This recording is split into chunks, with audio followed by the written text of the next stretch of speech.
gontakan. Saya Faris Abdarya Satya. Saya Safratul Jannah. Saya Rahmatullah. Kami di sini akan menyampaikan materi mengenai gambaran umum prinsip pengawasan bank, otoritas jasa keuangan, dan Bank Indonesia. Untuk materi pertama yaitu gambaran umum dan prinsip pengawasan bank yang akan disampaikan oleh Rahmatullah. Kepada saudara Rahmatullah, dipersilahkan. Baik, terima kasih kepada saudara Faris Arya Sapta. Materi yang pertama yaitu gambaran umum dan prinsip pengawasan bank.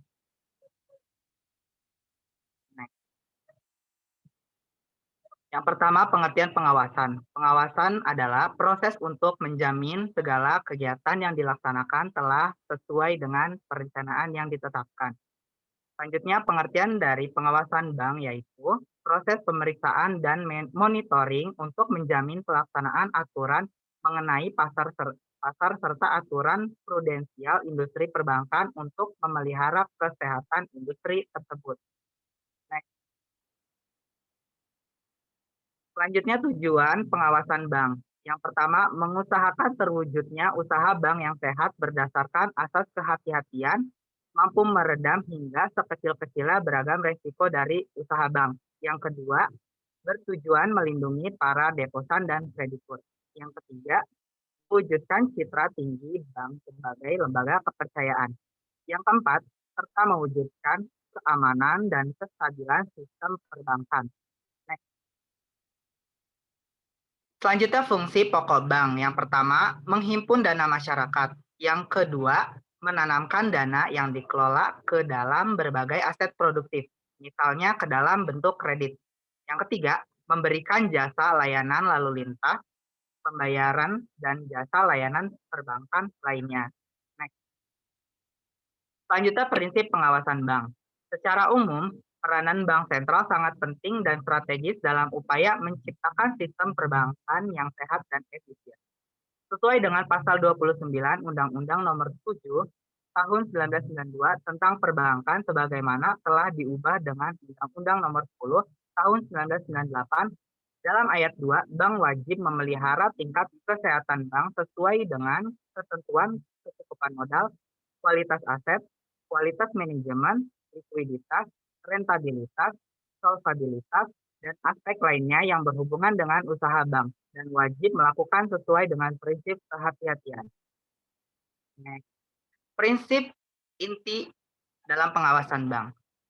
Prinsip-prinsip pengawasan bank yang disusun oleh suatu komite pengawas perbankan yang disebut The Basel Committee on Banking Supervision yang terdiri dari 25 butir. Dari jumlah tersebut dapat dikelompokkan ke dalam 7 inti prinsip. Yang pertama, prinsip prekondisi bagi pengawasan bank yang efektif. Yang kedua, prinsip perizinan dan struktur. Yang ketiga, prinsip ketentuan kehati-hatian dan persyaratan. Yang keempat, prinsip metode pengawasan perbankan yang sedang berjalan. Yang kelima, prinsip persyaratan informasi. Yang keenam, prinsip kewenangan pengawas. Yang ketujuh, prinsip lintas perbankan. Selanjutnya, materi akan disampaikan oleh saudari Safratul Jannah. Silakan. Baik, terima kasih. Selanjutnya yaitu Otoritas Jasa Keuangan. Otoritas Jasa Keuangan atau OJK adalah lembaga yang independen yang mempunyai fungsi, tugas, dan wewenang pengaturan.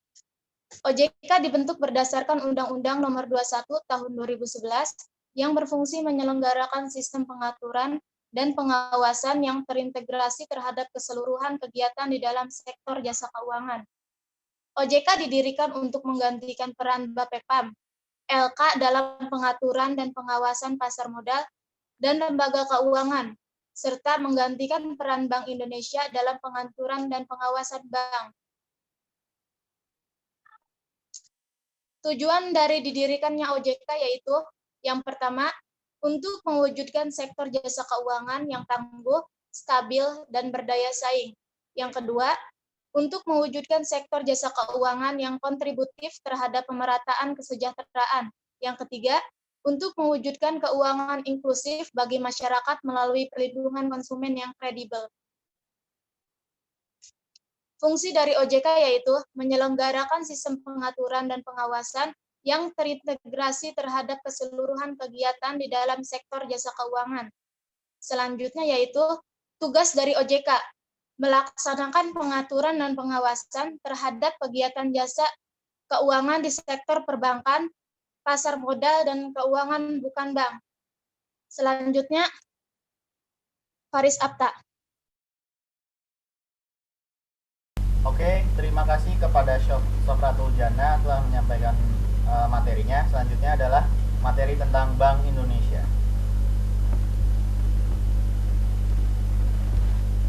Bank Indonesia merupakan bank sentral Republik Indonesia yang didirikan pada masa pemerintahan Hindia Belanda.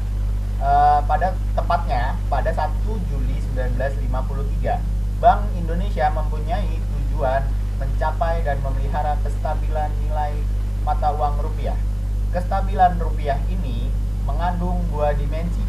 Yang pertama adalah stabil nilai mata uang terhadap barang dan jasa, atau biasa kita sebut dengan inflasi atau deflasi, serta kestabilan terhadap mata uang negara lain atau kita biasa sebut dengan kurs atau valuta. Bank Indonesia menjadi satu-satunya lembaga yang memiliki hak untuk mencetak dan mengedarkan uang di Republik Indonesia. Dan juga adanya otoritas jasa keuangan itu juga cukup membantu Bank Indonesia dalam sektor pengawasan. Dan sejak adanya otoritas jasa keuangan, Bank Indonesia maka tugasnya berfokus pada aspek makroprudensial pada sistem perbankan. Nah, pilar utama Bank Indonesia untuk mencapai tujuannya. Yang pertama adalah menetapkan kebijakan moneter, yang kedua mengatur dan menjaga kelancaran sistem pembayaran, yang ketiga adalah mengatur dan mengawasi perbankan pada aspek makroprudensial dalam rangka menjaga stabilitas sistem keuangan di Indonesia. Selanjutnya ada pengaturan dan pengawasan. Dalam rangka mengatur dan mengawasi Bank Indonesia menetapkan peraturan dan yaitu memberikan dan mencabut izin atas kelembagaan suatu kegiatan usaha tertentu dari bank, melaksanakan pengawasan atas bank, dan mengenakan sanksi terhadap bank sesuai dengan ketentuan perundang-undangan yang berlaku. Dalam pelaksanaan tugas ini, Bank Indonesia berwenang atau memiliki wewenang menetapkan ketentuan-ketentuan perbankan dengan menjunjung tinggi prinsip kehati-hatian. Berkaitan dengan kewenangan di bidang perizinan, selain memberikan dan mencabut izin usaha Bank Indonesia juga dapat memberikan izin pembukaan atau penutupan dan pemindahan kantor bank, dan juga memberikan persetujuan atas kepemilikan dan kepengurusan bank, serta memberikan izin kepada bank untuk menjalankan kegiatan-kegiatan usaha tertentu. Di bidang pengawasan, Bank Indonesia juga melakukan pengawasan langsung maupun tidak langsung. Pengawasan langsung dilakukan baik dalam bentuk pemeriksaan secara berkala maupun sewaktu-waktu bila diperlukan. Pengawasan tidak langsung dilakukan melalui penelitian, analisis, dan evaluasi terhadap laporan yang telah disampaikan oleh bank. Mungkin cukup sekian ke presentasi dari kelompok 9. Kurang lebihnya mohon maaf. Wassalamualaikum warahmatullahi wabarakatuh.